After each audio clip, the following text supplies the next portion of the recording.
What's up, guys? It's Kyle. And guess what? It's fucking Christmas! Christmas falls on a Friday this year. FAQ'n Friday is now FAQ'n Christmas. Christmas, Friday, FAQ, amps, guitars. You can now see how poorly I'm aging because I got a new lens. You're welcome. Merry Christmas. Let's get into the questions because I'm going to get more stupid as this goes because I am extremely tired. First question, dot connector. I just bought a PV-XXX2, great choice, and would like more gain for chugging. That's interesting. What boost pedal can I buy to get some more gain at low volume? That's kind of tough, man. A triple X2 not having enough gain for chugging seems like something's wrong. Without knowing your situation, your pickups, even like your tubes, that amp should have more gain than anyone should ever need on the Ultra channel. Now the Orange channel or the Crunch channel, that's a little bit different on the XXX2. They definitely mellowed it out because it's pretty much the same as a JSX. There's only one slight tweak to the preamp that was basically made to, have the mids sit a little better in a mix. I confirmed this with someone at PV. I believe it was Howard a couple of years ago. But anyways, the Crunch channel won't have a ton of gain. So if you're playing on the Crunch channel, putting a boost on there, it'll still have a lot of gain, but it won't be the same tight, ridiculous compressed gain that the Ultra channel will have. A good boost for the Orange channel on that is any, standard boost that you can get your hands on, really. A TS9. That worked. I don't know what the fuck I'm doing. TS9 back there? Yeah, there's a bunch of boosts back there. I'm still on the wrong fucking side. I don't know what I'm doing. TS9. I keep doing it. The TS9 behind me. TS9's a great choice. That's a great starting point because that's pretty much the boost which, all other boosts are measured against. So that one makes a lot of sense. A Boss SD1 is a great choice and it's cheaper. I'm watching my own video right now. That's pretty cool. Anyways, TS9, a Boss SD1 are great places to start. You guys know I keep doing the same damn thing. Over here. Boss S, now I'm all fucked up. MXR, badass modified overdrive. The M77 has been my main overdrive for a long time and was just recently replaced by the KHDK. I love that one on the JSX. Bumps the mids, not in such a high spot. It rounds them out a little bit more, and you can really fine tune the low end. However, it does add a lot of saturation and clipping, even with the gain all the way down. So you may not like that, but give it a try. Those are my three recommendations. All three of those can be had for $60 or less on the used market. I mean, the SD1's $50 new, and they sell for like $40 used. You can't really lose on that one. Those would be my suggestions, and then just kind of fine-tune the settings with the active EQ on the Triple X2, the JSX. They can be a little tricky to dial in, especially at low volume, so play with those a little bit. I noticed on that amp, if you turn the master volume up, channel volume down, you can get a little bit of a brighter, tighter sound to it when you're playing at low volume, so keep that in mind as well. All right, Mentally Fouled, my buddy Brian, who's been in pretty much most of my hardcore bands throughout the last 15 years, asks, what was the first song you've heard that flipped the switch in your brain to not accept anything less than I have to play guitar right now? To be honest, I have no idea. Really what made me want to play guitar is a friend when I lived in a trailer park as a kid down the street had just started playing, and it was someone that I looked up to quite a bit as a younger kid. He was a little bit older than I was, and his younger brother, who was my age, started playing as well, and they got an acoustic and an electric guitar, and I went over and checked it out one day. I was probably 10 at this point, and I thought it was awesome. I thought it was the coolest thing. Even as a kid, I was really into music. I got my first CDs when I was real young, which I still remember being AC/DC Back in Black and Van Halen 1984. And then after that, I got a couple Green Day CDs. I believe Dookie and Insomniac were out at the time. And then a Mighty Mighty Bosstones CD, because they had just kind of broke through with the impression that I get. So that was 96, 97 that I really started, getting into music pretty heavily as a kid. So anyways, I knew I loved music, and I knew I loved kind of aggressive music, even at a young age. I don't know why I was drawn to that, but yeah, so like I enjoyed music, and then when I saw people playing guitar, I was like, oh, this is cool, man. I want that.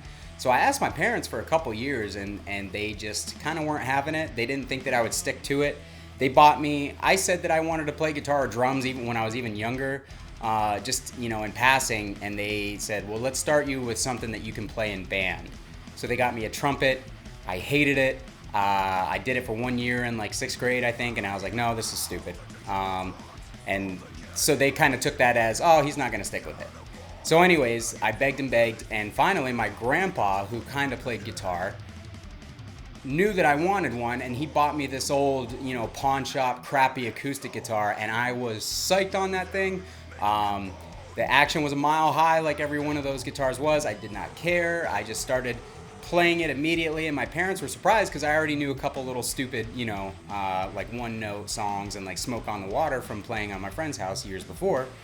And as soon as I got that guitar, man, it was like full on. And I'm not talented. I never took lessons as a kid, except for I went through one short span where I took, I think, like 4 lessons from, funny enough, Adam Salaga, who was the guitarist of Shockwave and Disciple at the time.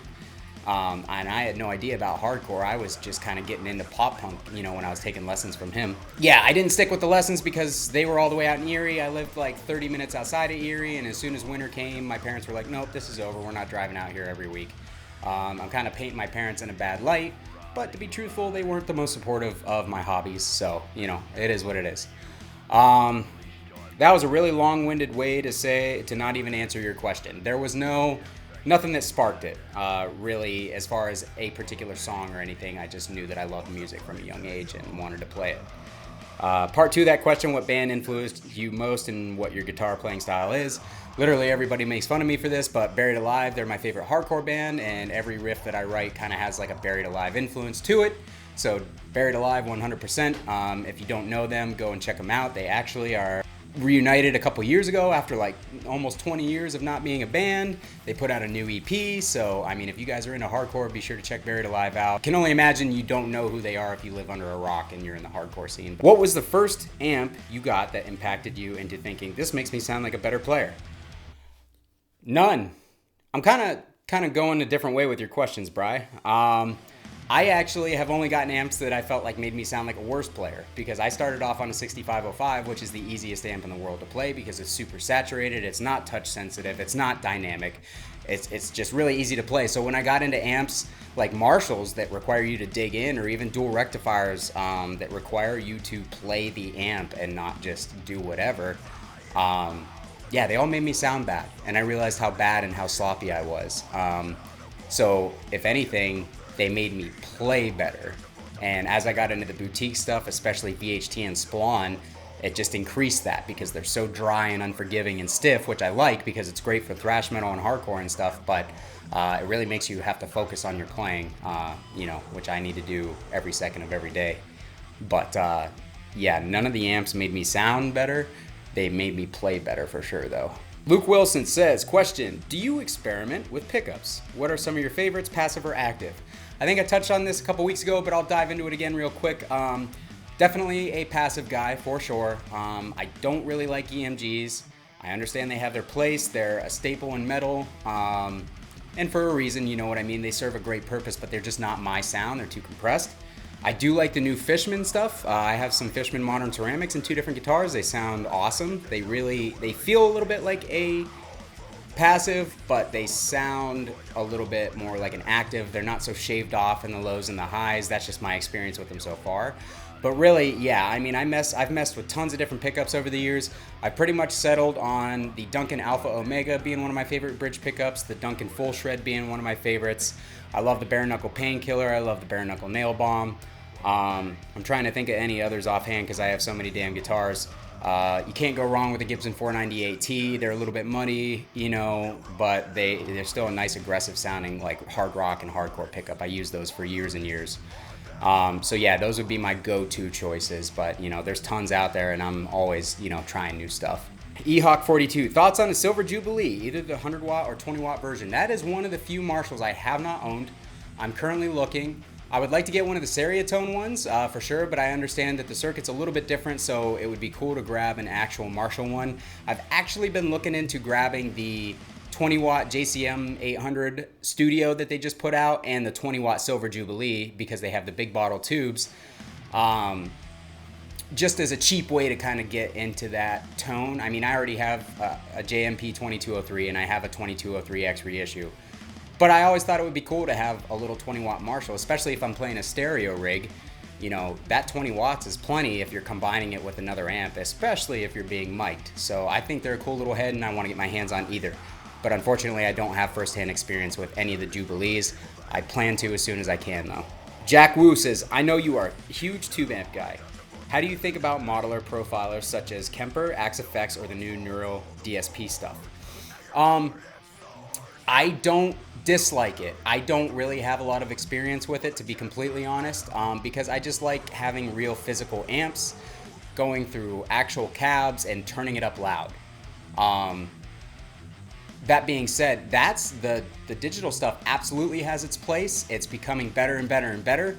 As a matter of fact, when we went down to record at Cerebral Audio in Pittsburgh in September, we did our scratch tracks with an Axe FX 2, and he had the Splon quick rod setting set up for us because he knows that Derrick and I are both Splon guys, and we were like, holy shit, this sounds like it. Like, it sounds just like it. There was maybe a little bit more like saturation and a little bit more of the digital top end, but I mean, Splons have a signature growl, the quick rod does, and it was present. Like, Derrick and I both looked at each other right away like, holy shit. So anyways, I went out and bought an AX8, which I still have, and I tried to mess with it once, didn't have the patience at the time, and I haven't broke it back out since. So I really need to spend some time with it. I have nothing against digital stuff at all. I'm not one of those people that say like tube amps or die, but I just don't, or haven't set this time aside, I guess would be a better way to put it, to learn it and really figure it out and make it work for me. But I will at some point because I absolutely think that those things have their place in modern music. But I think I'll always be a tube guy at heart. So, all right, Rec99 says, I like your channel. It's just real. No bullshit, except for my bullshit, because I'm Kyle Bull. Yeah, thank you, man. I appreciate that. I'm trying to do these amps justice. Unfortunately, I'm usually pressed for time when I'm making these demos. I'd like to do, you know, deeper in-depth dives, especially like playing with the EQ and stuff like that. I might try to get a looper pedal so I can just play a riff on loop and mess with the settings while I'm doing that, just to show you guys like sweep of EQ, stuff like that. But yeah, I don't post-process anything. One, because I don't really know how to mix, to be completely honest. That's something that I want to learn. And two, just because I want you guys to hear exactly what is being captured by the mic.